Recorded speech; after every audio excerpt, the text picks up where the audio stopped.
자, 반갑습니다. 국어강사 유대중입니다. 여러분들 6평 보시느라 너무 수고 많으셨어요. 그죠? 너무 지나치게 좀 까다롭고 어렵다라는 생각이 좀 들 수가 있습니다.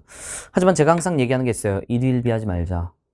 한 번 잘 봐서 웃고, 한 번 잘 봐서 슬프고, 물론 당일날은 족같고 힘들 수 있지. 근데, 개선하려는 의지가 있어야 돼, 항상. 더 나아갈 수 있고요. 여러분 좀 막막하고 그럴 수 있겠지만 분명히 해결책이 존재합니다. 그래서 잘 믿고 따라오셨으면 좋겠고, 전반적으로 난도는 이제 상 중에 이제 상상까지는 아니고 상중 정도라고 보시면 돼요. 어렵게 만드는 요소들이 존재했다. 문학도 이제 판단할 때 조금 어려웠던 것들, 그리고 이제 보기 문항, 그리고 이제 독서에서는 역시 보기 문제, 그리고 마지막 주제 통합형이라고 하죠. 6문항짜리가 좀 어려웠다라고 볼 수가 있는 그런 시험이에요. 뭐 화작보다는 언매가 좀 더 당연히 어렵고요. 어려운 부분에 있어서 지문을 똑바로 읽어 풀 수 있는 문제들도 출제됐고, 기본기가 아로 새겨지지 않으면 또 틀리는 문제들이 존재해서 쉬어갈 곳이 없는, 약간 작년 수능을 좀 방불케 하는 그런 어떤 것들이라고 보시면 돼요. 문학 난도야 뭐 작년에 이즈물 논란보다는 아니었지만 그걸 대신 독서 이 주제 통합형에서 채웠기 때문에 결국에는 좀 난도는 충분히 있었다 라고 생각하시면 돼요. 자, 독서 같은 경우는 좀 스타일을 보세요. 도표가 좀 빠져있죠. 근데 이 도표가 빠져있는 게, 이 그림이나 표가 빠져있는 게 오히려 여러분들한테 좀 난 코스로 작용할 수도 있어요. 왜냐면 가령 이제 이중결합이나 단일결합이나 이런 것들의 양상, 이런 것들이 잘 이제 가시화되지 않기 때문에 더 어려운 경향성이 보일 수 있는데, 그런 부분들도 이제 감안을 해야 되고, 더 개념에 충실하게 판단을 해야 돼요. 그죠? 결국에 개념들을 토대로 해서 논의가 전개되는데, 그 개념이 바로 잡히지 않으면 문제 풀 때 좀 어려움이 있어. 그럼 반대로 역으로 문제를 풀 때 좀 어렵고 힘들다 그러면 개념을 다시 한번 볼 필요도 있는 거야. 그 지문에 있는 개념들 있잖아. 그런 것들을 다시 한번 점검할 필요도 있는 거라는 겁니다. 그 다음에 말 그대로 주제 통합형인데, 이게 뭐냐면 여러분들 그냥 윤리학이 아니라 이게 메타윤리예요. 그러니까 윤리적 판단에 대한 평가를 하는 겁니다. 그죠? 그것에 대한 진리치에 대한 논쟁, 그런 것들이 이제 메타윤리고, 나지문 같은 경우는 단순 논리가 아니에요. 이거는 그냥 단순히 그냥 정권 긍정을 다룬 게 아니라 정권 긍정을 토대로 하여 이런 어떤 윤리학에 대한 평가를 하는 서양 현대 철학에 가까워요. 무슨 소리인지 알겠어? 그러니까 서양 현대 철학이라는 범주가 따로 있거든요. 그렇기 때문에 이 철학이라는 거대 군지 파에서 메타윤리와 서양 현대 철학이 버무려진 좀 많이 어려운 문제입니다. 그래서 굉장히 당황하셨을 것 같아요. 그래서 이런 학제내 결합이라는 거, 철학 분파 내에서 철학의 다양한 분파들이 있는데 그것들끼리 결합을 시켜버린 그런 어떤 케이스라 이런 경향성이 계속 유지될 확률이 좀 높습니다. 이것에 대한 대비를 또 저랑 같이 좀 하셔야 될 것 같고요. 그 다음에 이제 문학 같은 경우는 연계가 좀 다수 튀어나왔다. 여러분 알다시피 이제 수필 한 작품, 이제 현대시 한 작품 빼고는 나머지는 다 연계예요. 그래서 연계학습은 필수고요. 근데 그것뿐만 아니라 보기 문제 해결력도 굉장히 좀 중요했어. 보기 문제에서 변별을 많이 가하는 느낌이 있어요. 여전히 34번 문제라든지 이런 문제를 많이 틀리시는 분들은 작년 2024학년도서는 화암구곡을 좀 풀어보시길 바랍니다. 일동장류가 화암구곡 세트 문제 역시 하나 틀릴 테니까 그런 것들 좀 이제 풀어보시면 좀 좋을 것 같아요. 오케이? 자, 그 다음에 이제 선택 과목은 좀 디테일한 요소들이 좀 튀어나오고, 특히 연매 같은 경우도 디테일적 개념이 좀 살아있어야 미지칭, 부정칭을 정확하게 구별하면서 품사의 유무까지, 품사가 같은지 다른지까지 파악해야 되고요.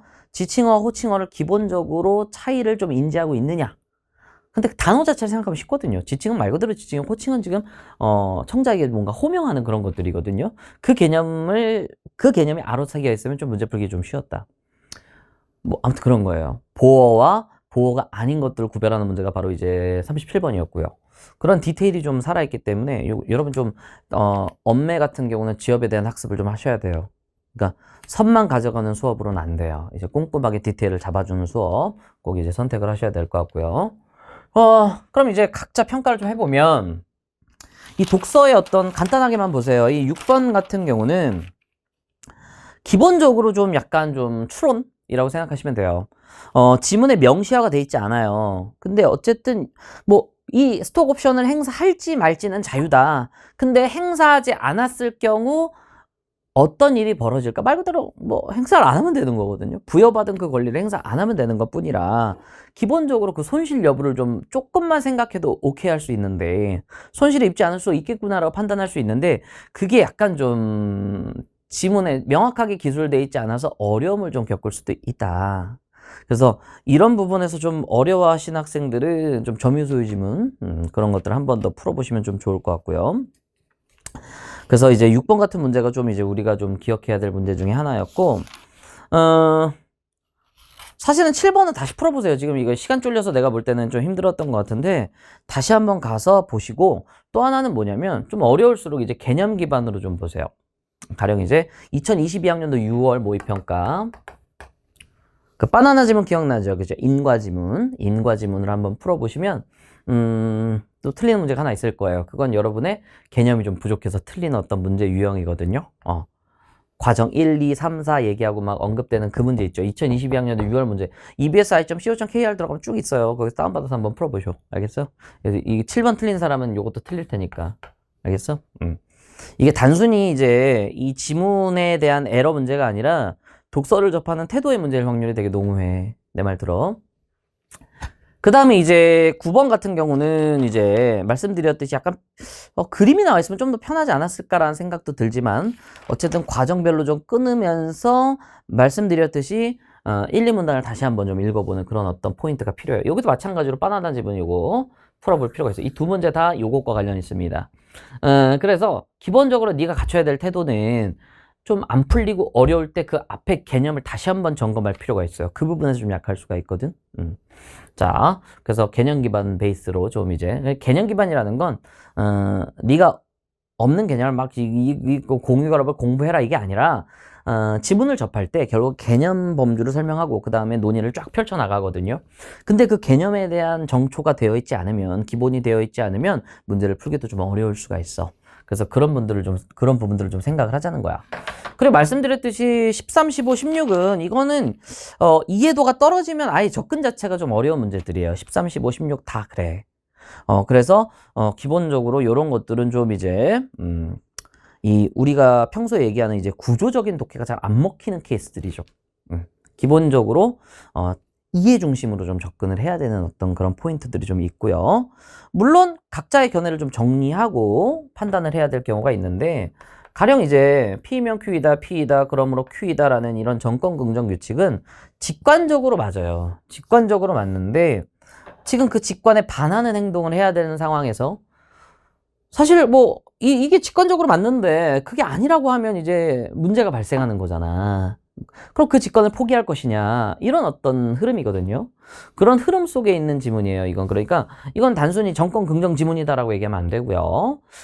그런 것들을 토대로 하여 우리가 직관적으로 받아들여야 될 이론을 이 에이어 등에 얘기하는 이런 정서라든지 감정 표현을 하는 것들이 그런 어떤 논의를 했을 때 그런 것들을 우리가 어떻게 받아들여야 되냐. 그러면 직관을 부인할 것이냐 아니면 좀 이제 다른 해결책을 좀 모색할 것이냐의 어떤 전반적인 논변이거든요. 그런 어떤 선에 대한 이해, 어떤 뭐 점선면 할 때 대략적인 어떤 선에 대한 이해가 좀 안 돼 있으면 좀 이제 난도가 좀 어렵죠. 그래서 이런 부분들이 좀 여러분들한테 좀 어렵지 않았나라는 생각이 좀 듭니다. 자, 그 다음에 문학 같은 경우는 20번 추론. 이게 뭐냐면 기본적으로 중략 앞에는요 장소저가 판단을 한 장면이 나와요. 그리고 중략 뒤는 그것이 그녀의 판단이 뭐 왜냐면 직접 경험한 사람은 이대봉인데 뭐 그래서 이제 그런 부분을 앞과 뒤를 중략 앞뒤를 내가 컨텍스트적으로 이해해야 된다고 분명히 얘기했잖아. 그래서 20번에 그런 어떤 추론 문제가 나와 있다. 그래서 한 번 더 참고를 해보시고 18, 21번은 틀리는데 이유가 명확해요. 이게 크로스체크 안 한 거예요. 게을러서 그래요. 잔상으로 풀면 틀려요. 잔상이라는 건 지문을 읽었어.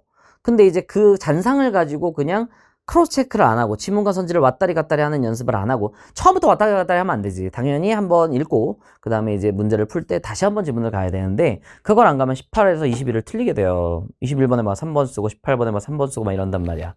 그러니까 이런 것들 좀 다시 한번 태도 교정에 필요한 것이고 그 다음에 28, 29는 이거는 기본적으로요. 그러니까 27번.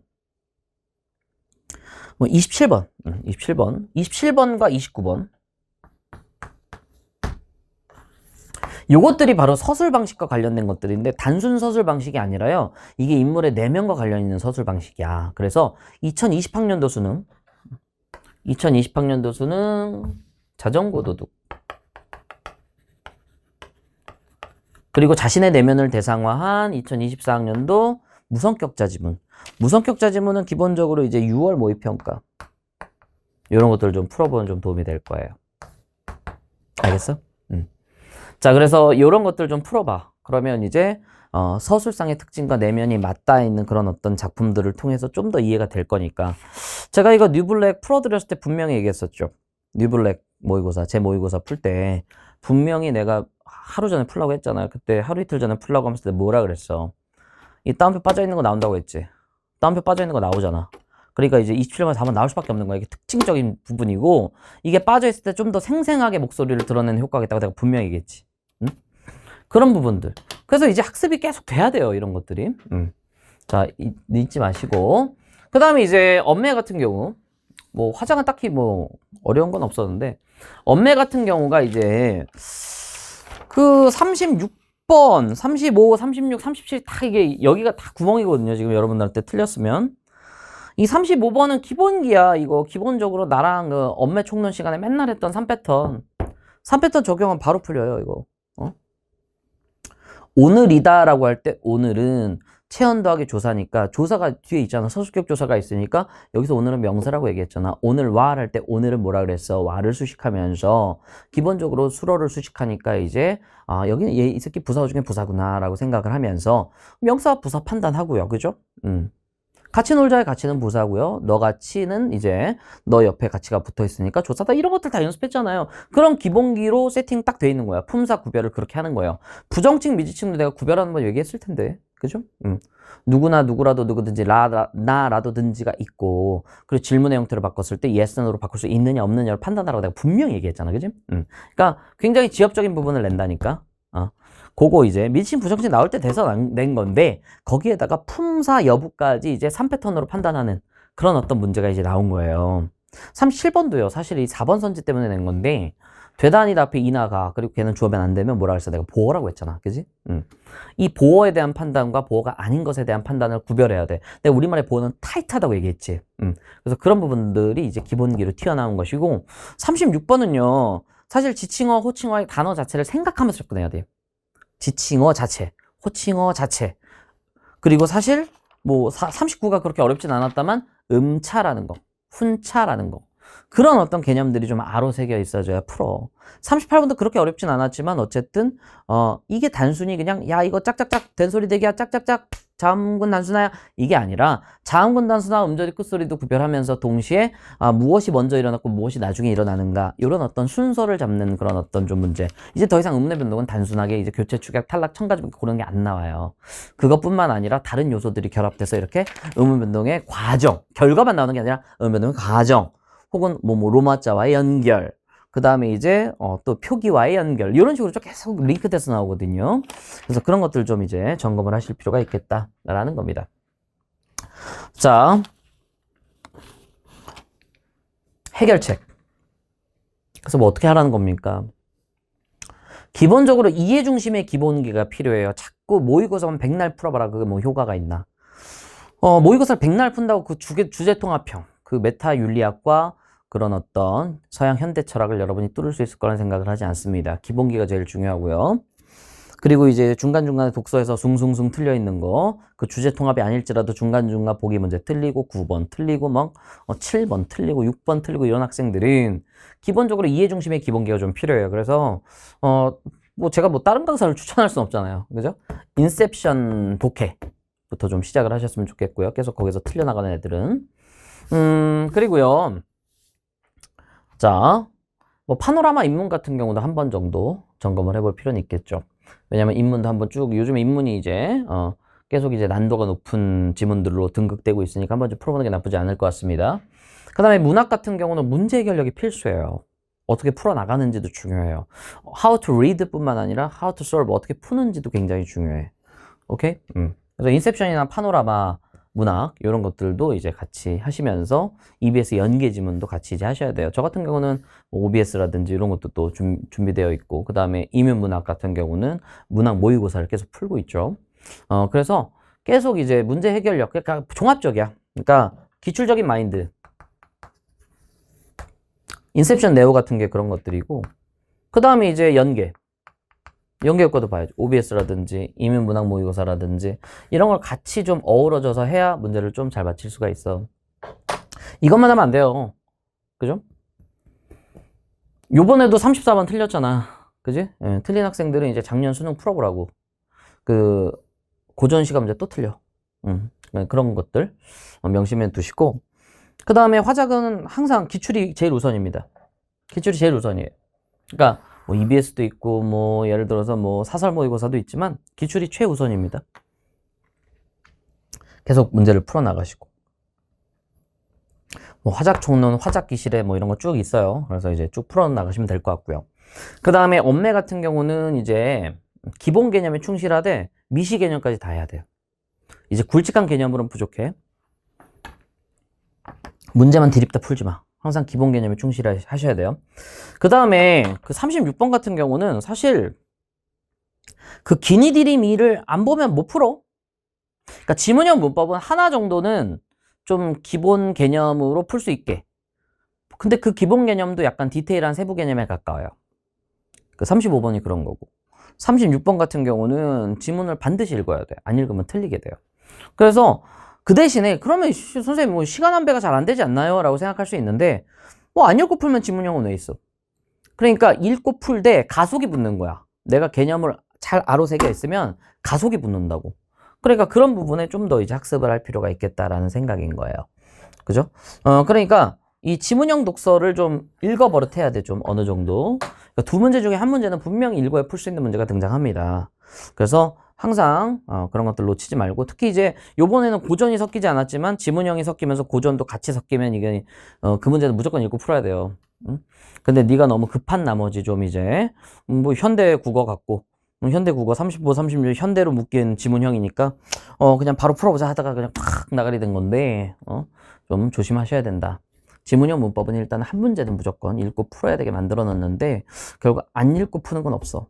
읽더라도 결국엔 읽으면서 가속이 붙게 만드는 그런 어떤 효과가 있으니까 개념 학습을 하는 것이되, 지문을 안 읽으면 이제 거의 뭐 변을 당할 수가 있습니다. 그러니까 항상 조심해야 된다라는 거 잊지 않으셨으면 좋겠어요. 그죠? 그래서 각각의 해결책들을 좀 마련을 해드렸어요. 엄매는 뭐 엄매 총론 제일 추천드립니다. 그래서 제가 지금 얘기한 것들은 기본적으로 이런 것들을 좀 갖춰 나가야 된다 우리가 라고 얘기하는 것들이고, 다시 한번 얘기합니다. 일일비하지 마세요. 물론 우리가 일주일에 한 번 정도 실모라는 걸 풀어보면서, 우리 뭐 시중에 실모는 많잖아요. 근데 그것은 기본적으로 뭘 하는 것이냐, 그게 절대적이지 않은 게 감을 유지하고, 첫 번째, 두 번째는 운용 능력을 테스트하는 거기 때문에 그것은 어떤 7월 이후에 일주일에 하나씩 풀어도 늦지 않아요. 근데 그것보다도 기본적으로 갖춰야 될 개념이 결여돼 있어. 이해 중심의 읽기가 딸려. 그리고 이제 기본적으로 이런 어떤 문제 해결이 될 수 있는 문학의 어떤 보기 문제를 접근하고 해결하는 그런 어떤 역량이 딸려. 분명 문장과 문장을 콘텍스트적으로 읽고 풀어야 되거든. 지금 이 소설도요. 지금 네가 만약에 29번을 틀려버렸다면 요것도 좀 문제가 있는 거야. 29번을 틀려버렸다면 요것도 사실 컨텍스트 이해가 좀 딸리는 거거든. 그러니까 그런 부분들을 좀 이제 약점을 이제 체크하고 학습을 하셔야 돼요. 무슨 소리인지 알겠어? 그래서 지금부터는 이제 빵꾸난 구멍들을 좀 채우고, 그래서 이제 특히 미시적인 것들을 좀 채워넣어서 좀 이제 완결성을 좀 갖추기 시작해야 되는 시기예요. 그렇기 때문에 절대 모의고사만 디립다 푸는 우를 범하지 마시고 기본기에 좀 충실하면서 접근하세요. 그리고 분명히 할 수 있어. 걱정하지 마시고, 기본적으로 봐봐. 결국 5개 잘하면 돼. 독서 기출, 독서 연계, 이베스트에서 계속 하고 있잖아. 그 다음에 문학 기출, 그죠? 인셉션 파노라마에서 계속 하던 거, 문학 연계, 이면 모의고사라든지 OBS 하고 있잖아요. 그 다음에 선택. 화작은 계속 푸는 어떤 유지가 중요한 거고, 엄매 같은 경우는 개념이 중요한 거고, 하나, 둘, 셋, 넷, 5개를 얼마나 이제 잘, 놓치지 않고 유지를 하느냐. 이런 것들이 관건이거든요. 그래서, 그런 것들을 좀 갖추면 돼요. 그러니까, 일일비 하지 마, 제발. 일일비 하지 마. 자꾸 막, 어떡하지? 뭐, 한강물은 따뜻한가 이 지랄 하지 말라고. 충분히 할 수 있어요. 아직은 시간적 여유가 뭐 많다라고 얘기할 수는 없어. 하지만 없진 않아. 지금부터 정신 바짝 차리고 계획 세우고 잘 따라오면 돼. 알겠어? 맨날 인스타 릴스 보고 맨날 유튜브 쇼츠 보고 이러지 말고 좀 이제는 집중할 때가 됐어요. 뭐 사람이 이 기본적으로요. 이걸로 때리면 안 아파, 사람이. 이걸로 때리면 안 아프지. 이걸 때리면 뭐 얼마나 아프겠어? 면적이 넓어서 그래. 근데 이거를 모아가지고 바늘로 찌른다고 생각해봐. 존나 세지. 그러니까 집중이란 건 그런 거야. 자꾸 내 외부적인 것들 속에서 자꾸 뭐 이것도 하고 싶고 저것도 하고 싶고 쉬고 싶고 뭐 하고 싶고 뭘 그런 거 알겠는데 지금 이제 집중해서 몰입해서 뭔가 할 때야. 그러니까 제대로 할 때야. 그러니까 내 주변에 있는 것들 좀 이제 금식한다고 하죠. 진짜 밥을 굶으라는 게 아니라 휴대폰도 좀 금식시키고 인스타 릴스도 좀 금식시키고 유튜브 쇼츠 좀 금식시켜서 지금 내가 오롯이 한 곳에 집중할 수 있을 정도 그렇게 집중한 다음에 쉬라고. 집중을 한 다음에 가끔 이제 쉬는 건 괜찮아. 가끔 하루 정도 쉬고 여유를 갖는 건 괜찮은데 왜냐면 사람이 스트레스를 또 풀어야 되는 상황이잖아. 근데 이제 기본적으로 스트레스를 막 6일 풀고 막 하루 공부하고 이러면 안 된다고. 그리고 앉아있는데 막 한 4시간 앉았어요. 그게 뭐가 중요해? 4시간 앉아있으면 뭐가 중요해? 내가 공부는 10분 했으면 10분 공부한 거지. 알겠어요? 좀 효율적으로. 딱 각오했으면 그 각오대로 딱 펼쳐나가야 돼요. 알겠어? 내가 얘기했어. 물론 난도가 있어. 하지만 여러분이 점수 올라갈 수 있는 포인트들이 분명히 있는 시험이고요. 그렇게 만들어 드릴 거야. 그래서 잘 따라오셨으면 좋겠어요. 자, 그럼 본 강의 때 뵙겠습니다. 감사합니다.